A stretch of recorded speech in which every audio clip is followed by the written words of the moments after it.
নমস্কার দর্শকরা, খুললাম খুলনাতে আপনাদের সবাইকে স্বাগত জানাচ্ছি। তো আপনারা যারা ভিডিওটি দেখছেন তা অনুরোধ করছি আপনারা প্রথমে যারা যারা ভিডিওটি দেখছেন বেশি বেশি করে সাবস্ক্রাইব করবেন এবং যারা ফেসবুকে দেখছেন তারা বেশি বেশি করে শেয়ার করবেন, কারণ আমরা চাই যে এই বক্তব্যগুলো মানুষের কাছে পৌঁছক। তো আজকে আমি প্রথমে যে বিষয়টা নিয়ে আজকে আমি যে বিষয়টার উপর গুরুত্ব আরোপ করছি সেটা হলো দিল্লির যে নির্বাচনী ফলাফল হয়ে গেল এবং এই ফলাফলে আসামের রাজনীতিতে আগামীতে 2021 সালে কি প্রভাব পড়তে 2026 সালের নির্বাচনে কি প্রভাব পড়তে পারে সেটার একটা বিশ্লেষণ আমি আপনাদের সামনে তুলে ধরছি। দিল্লিতে আপনারা জানেন যে 27 বছর পর বিজেপি ক্ষমতায় এসেছে এবং একটা বড় সংখ্যাগরিষ্ঠতা দিয়ে তারা ক্ষমতায় এসেছে এবং এই ফলাফল বিশ্লেষণের পর আমরা যে বিষয়টা দেখা গেল যারা নির্বাচনে যারা বিশ্লেষণ করেন তারা যে বিষয়টাকে সামনে এনেছেন সেটা হলো যে মানুষ একটা পরিবর্তন চাইছিলেন, এটা সত্য কথা। আমরা যে কোনো কারণেই হোক অরবিন্দ কেজরিওয়ালের যে জনসমর্থনের ভিত ছিল সেটা অনেকটাই আলগা হয়েছে এবং তিনি নিজেও হেরেছেন। তো এই বিষয়টাকে বিশ্লেষণ করার যদি আমরা করি নির্বাচনের ফলাফলটাকে, তাহলে দেখা যাবে যে এখানে কেজরিওয়াল আম আদমি পার্টি বা কেজরিওয়াল হারার মূল কারণটা হলো কংগ্রেস। 14টি আসন, আমি আসনগুলো দেখাচ্ছি আপনাদের সামনে, দেখবেন স্ক্রিনে আছে। 14টি আসনে কংগ্রেস 14টি আসনে কংগ্রেস ভোট টানায় আম আদমি পার্টি হেরেছে। যেখানে কংগ্রেস দ্বিতীয় স্থানে ছিল, কংগ্রেস তৃতীয় স্থানে ছিল, কিন্তু যে ব্যবধান বিজেপির সঙ্গে, সেই ব্যবধানের চাইতে বেশি ভোট পেয়েছে আম আদমি পার্টি, বেশি ভোট পেয়েছে আম আদমি পার্টি বা কংগ্রেস। অর্থাৎ ধরুন একজন কংগ্রেস বিজেপি হেরেছে, আম আদমি পার্টি হেরেছে কোনো জায়গায় 2000 ভোটে, দেখা গেল কংগ্রেস এখানে প্রায় 5000 ভোট পেয়েছে। তো এইভাবে 14টি আসন আম আদমি পার্টি হারিয়েছে, যা বিজেপি জয়লাভ করেছে, যার ফলে সহজেই সরকার গঠন করতে পেরেছে বিজেপি। তো প্রশ্ন, যদি আপনি ভোটের পার্সেন্টেজ দেখতে যান তাহলে দেখবেন যে বিজেপি পেয়েছে প্রায় 43% ভোট, 43%, আর আম আদমি পার্টিও পেয়েছে 42% মতো ভোট। অর্থাৎ 100% মাত্র হেরফের আম আদমি পার্টি এবং বিজেপির মধ্যে 100% হেরফের, কিন্তু এই 100% হেরফের কংগ্রেস পেয়েছে 6% ভোট। অর্থাৎ বিজেপি বিরোধী ভোট এখানে আছে প্রায় 47%। তার মানে কি দাঁড়ালো যে এখানে বিরোধীরা ঐক্যবদ্ধ না হওয়ার ফলে এখানে বিজেপি জয়লাভ করেছে। অনেকে দেখলাম ফেসবুকে যারা কংগ্রেস সমর্থক বা যারা বিজেপি বিরোধী তারা রাহুল গান্ধীর মুণ্ডপাত করছেন, কংগ্রেসের মুণ্ডপাত করছেন যে কংগ্রেস কেন এটা করলো, কংগ্রেস এটা কেন করলো। আসলে ব্যাপারটা হয়েছে, আপনারা হয়তো দিল্লির রাজনীতি যদি একটু আপনারা আগের থেকে জানতেন তাহলে দিল্লিতে কংগ্রেসের কাছে বিজেপির চাইতেও বেশি শত্রু হলো আম আদমি পার্টি। তবু একটা লোকসভা একটা সমঝোতা হয়েছিল, হলেও কংগ্রেসীরা কিন্তু ভোটে কিন্তু সেটা প্রতিফলিত হয়নি, যার জন্য লোকসভায় 60টি আসনের 60টি বিজেপি জয়লাভ করেছিল। আঘাত একটা হয়েছে দেখানোর জন্য, কিন্তু ভেতরে ভেতরে সেই আঘাতটা মজবুত হয়নি লোকসভা নির্বাচনের সময়, যার ফলে বিজেপি 60টি লোকসভা আসনের সবকটিতেই জয়লাভ করেছে। কংগ্রেস এখানে এই কাজটা করেছে, একটা প্রতিশোধ নিয়েছে। সেটা হলো হরিয়ানা নির্বাচনে কংগ্রেস জয়লাভ করতো বিধানসভা নির্বাচনে, কিন্তু হঠাৎ কেজরিওয়াল জেল থেকে মুক্তি পাওয়ার পর প্রার্থী ঘোষণা করলেন এবং বেশ কয়েকজন প্রার্থী অনেকগুলো ভোটও পেয়েছে এবং ভোট কাটাকাটির ফলে অনেকগুলো আসন কংগ্রেস হারিয়েছে, যার ফলে বিজেপি ক্ষমতায় আসতে পেরেছে। তো সেই সুটটা কংগ্রেস নিয়েছে। কংগ্রেস দেখছে যে বাবা আমরা পারিনি, আমরা তো বিজেপিতে এমনি অনেক জায়গায় জিতছি, আরেকটা না হয় জিতে নিই, কিন্তু আমরা কেজরিওয়ালকে একটু টাইট দেবো, এটাই হয়েছে। সুতরাং তো এই আমি আলোচনাটা এই জন্য করছি, অর্থাৎ এখানে একটা কথা প্রমাণিত হয়ে গেছে যে বিরোধীরা ঐক্যবদ্ধ না হলে বিজেপিকে আটকানো মুশকিল। বিজেপি যেভাবে নির্বাচন লড়ে, আমি বারবারই একটা কথা বলি, অত্যন্ত পরিকল্পিতভাবে এবং প্রতিটি দিক বিবেচনা করে বিজেপি নির্বাচনে লড়ে, এটা হলো একটা দিক। আর এবারের নির্বাচনে আরএসএস অত্যন্ত সক্রিয়ভাবে বিজেপিকে সহযোগিতা করেছে, যার জন্য বিজেপির যে ভোট বেড়েছে, ভোট কাটাকাটি হলেও বিজেপির ভোট বেড়েছে। হ্যাঁ, ক্ষমতায় আসতে পেরেছে কংগ্রেস এবং আম আদমি পার্টির ভোট কাটাকাটির জন্য, কিন্তু এটাও ঠিক যে বিজেপি তার শক্তি দিল্লিতে বাড়িয়েছে এবং এটা বেড়েছে মূলত আরএসএস এর প্রত্যক্ষ। গত যে 3টা নির্বাচন হয়েছে আপনারা দেখবেন, হরিয়ানা, মহারাষ্ট্র এবং দিল্লিতে, এই তিনটা নির্বাচনে কিন্তু আরএসএস একটা মুখ্য ভূমিকা নিয়েছে। শুধুমাত্র যে মোদির মুখ ভোট জেতাতে পারে এই মিথ্যা এখন এই কথাটা এখন আর প্রমাণিত হচ্ছে না, যদিও চ্যানেলগুলো বারবার এটা বলতে চায়, কিন্তু এখানে আরএসএস মাঠে নামায় বিজেপি এখানে জয়লাভ করতে পেরেছে। যাই হোক, আমি আমার মূল বক্তব্যে এসে যাচ্ছি এখন। এই এই এই রেজাল্ট দেখার পর ইন্ডিয়া জোট, যেটা বিরোধী ঐক্য জোট, তারা বুঝতে শুরু করেছে যে মাঝখানে কি হয়েছিল। লোকসভা নির্বাচনে একটা সাফল্য পেয়েছে ইন্ডিয়া জোট, ক্ষমতা না আসতে পারলেও বিজেপি অনেকগুলো আসন কমিয়েছিল। এটা মূলত সম্ভব হয়েছে জোট হওয়ার ফলে। কিন্তু মাঝে এই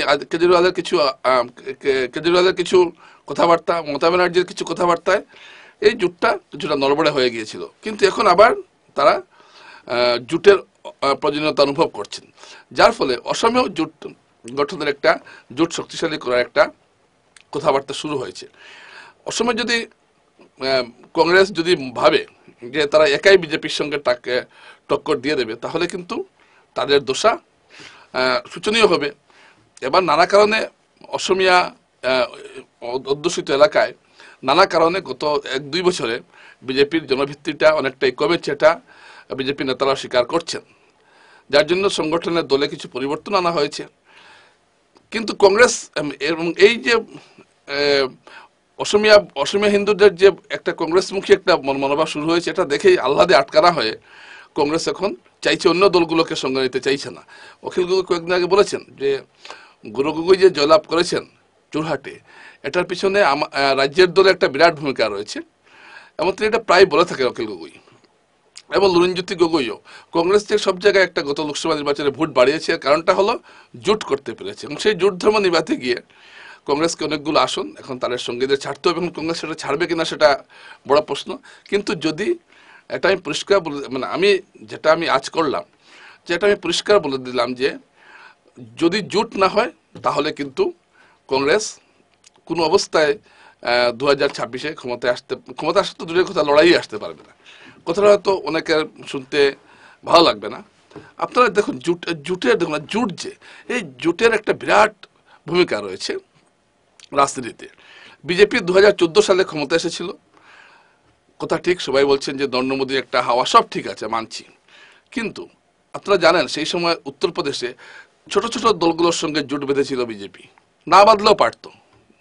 যেমন যেমন ছোট ছোট দল, হামদল, কি কি নাম আছে ভুলে গেছি, ছোট ছোট একেবারে ছোট, নিষাদ পার্টি, তো এরকম কিছু ছোট ছোট দল, কুর্মীদের একটা দল, তো তারপর নিষাদদের একটা দল, এরকম ছোট ছোট যে গোষ্ঠীগুলো আছে তাদের যে রাজভোটদের একটা দল, এইসব ছোট ছোট দলের সঙ্গে আঘাত করেছে। কেন করেছে? এই প্রত্যেকটি দলের কিন্তু একটা ভোট রয়েছে, প্রতিটি লোকসভা আসনে তাদের ভোট 20,000 25,000 আছে। এই দলগুলোর সঙ্গে অখিলেশ যাদব বা কংগ্রেস আঘাত করেনি, কিন্তু অমিত শাহ সেই সময় করেছিলেন, যার ফলে 85টি আসনের মধ্যে প্রায় 70টি আসনে চলে আসে বিজেপির পক্ষে। এই অন্য অন্য অন্য জায়গাগুলো তো এভাবে জোট হয়েছে। পরে অবশ্য বিজেপি তার নিজের জোট সঙ্গে খেয়ে ফেলে, এটা আলাদা কথা, এটা বড় দল ছোট দলকে খায়। অসময় যে বিজেপি ক্ষমতায় আসতে পেরেছিল 2016 সালে, এটা একটা বড় ভূমিকা হলো যে অসম গণ পরিষদের সঙ্গে জোট বাঁধা। অসম গণ পরিষদের সঙ্গে জোট বাঁধা কি হয়েছে, অসম গণ পরিষদের একটা কমিটেড ভোটার রয়েছে, তারা ভোটটা বিজেপির ঝুলিতে এসে যায়, মানে জোটে এসে যায়, যার জন্য অগপ একটা দুর্বল দল হলো, তার কিছু ভোট আছে, এই ভোটটা যাতে হাতছাড়া না হয়, তাই বিজেপি সবসময় এই দলকে তাদের জোট সঙ্গে করে রাখে। কিন্তু কংগ্রেস এইসব জোটের পক্ষপাতী কোনো সময় তেমন থাকেনি। যা জোট বেঁধেছিল 2021 সালের নির্বাচনে এআইইউডিএফ এর সঙ্গে, সেটা মেরাং হয়েছে, আপনারা জানেন। সুতরাং এখন যে জোটটা আছে কংগ্রেসের, যে জোটটার মাধ্যমে যে লোকসভা নির্বাচন লড়েছিল, সেই জোটটা কংগ্রেস যদি অক্ষুণ্ণ রাখতে পারে, তাহলে কিন্তু 2026 সালের নির্বাচনে বিজেপির সঙ্গে একটা বড় লড়াই অপেক্ষা করছে কংগ্রেসের। কিন্তু কংগ্রেস নেতাদের একটা ধারণা, অন্য ছোট দলগুলোকে তারা গুরুত্ব দিতে চান না, তাদের হাব ভাব ভঙ্গিতে এটাই বোঝা যায়। আবার ছোট দলগুলোর একটা সমস্যা আছে, তারা হয়তো কংগ্রেসের কাছে বেশি ডিমান্ড করছে। অখিল গগৈ বলছেন 25টা আসন তাদেরকে দিতে হবে, এটা কংগ্রেস দেবে বলে মনে হয় না। এবং এটা নিয়ে যদি জোট ভাঙে তাহলে সেটা বিজেপির জন্য সুবিধা হবে। বিজেপি কিন্তু তার জোট সঙ্গে স্থির করে ফেলেছে। বিপিএফ এর সঙ্গে জোট হবে, আপনারা দেখবেন এখন বলা হচ্ছে হবে না, কিন্তু ঠিক সময় বিপিএফ এর সঙ্গে জোট ঠিকই হবে। সুতরাং কংগ্রেস বিজেপি তার জোট সঙ্গী ঠিক করে রেখেছে, কংগ্রেস কিন্তু এটা এখনো করতে পারেনি। তো দিল্লি নির্বাচনের পর থেকে আমরা দেখলাম কংগ্রেসের কিছু নেতা এখন আবার জোটের কথা বলছেন, আবার জোটের কথা বলতে শুরু করেছেন অনেকেই। অনেকেই বলছে, কংগ্রেসকে খুঁচা মেরে বলছেন এবার হয়তো জোটের প্রয়োজনীয়তাটা কংগ্রেস অনুভব করতে পারবে। তো দর্শকরা, আমি দিল্লি নির্বাচনের পরিপ্রেক্ষিতে অসমের রাজনীতিতে কি হতে পারে তার একটা চিত্র তুলে ধরলাম। এবং এটা ঘটনা যে বিজেপির যে রাজনৈতিক তীক্ষ্ণ যে একটা তাদের একটা বুদ্ধি, এটার সঙ্গে তো কংগ্রেস যদি তুলনা করেন কংগ্রেস অনেক পিছিয়ে রয়েছে। তাই কংগ্রেস এখন চাইছে যে স্থানীয় ভিত্তিতে জোট করে যদি কিছু করা যায়, এবং সেই চেষ্টা যদি না হয় তাহলে কিন্তু আমি বলে দিচ্ছি যে প্রতিদ্বন্দ্বিতাই হবে না 2026-এ। একমাত্র কংগ্রেস যদি জোট করতে পারে তাহলেই বিজেপির সঙ্গে প্রতিদ্বন্দ্বিতা করতে পারবে, না হলে যতই বলুন, না হলে কি হবে, যদি বন্য অসমিয়াদের যদি ভোট অনেকটা চলেও যায় সেটাকে বিজেপি পুষিয়ে দেবে অন্য কোনোভাবে। এবং সংখ্যালঘু এলাকায় বিজেপির ভোট বাড়ছে, এটা দিল্লিতে প্রমাণ হয়ে গেছে। সুতরাং সংখ্যালঘুরা যে বিজেপিকে ভোট দেয় না, এই মিথটা ভুল প্রমাণিত হচ্ছে এখন, যে কোনো কারণেই হোক। সুতরাং কংগ্রেস যদি জোট না করে তাহলে কিন্তু আগামীতে বিজেপির জন্য আরো সুবিধা হয়ে যাবে এটা। নমস্কার।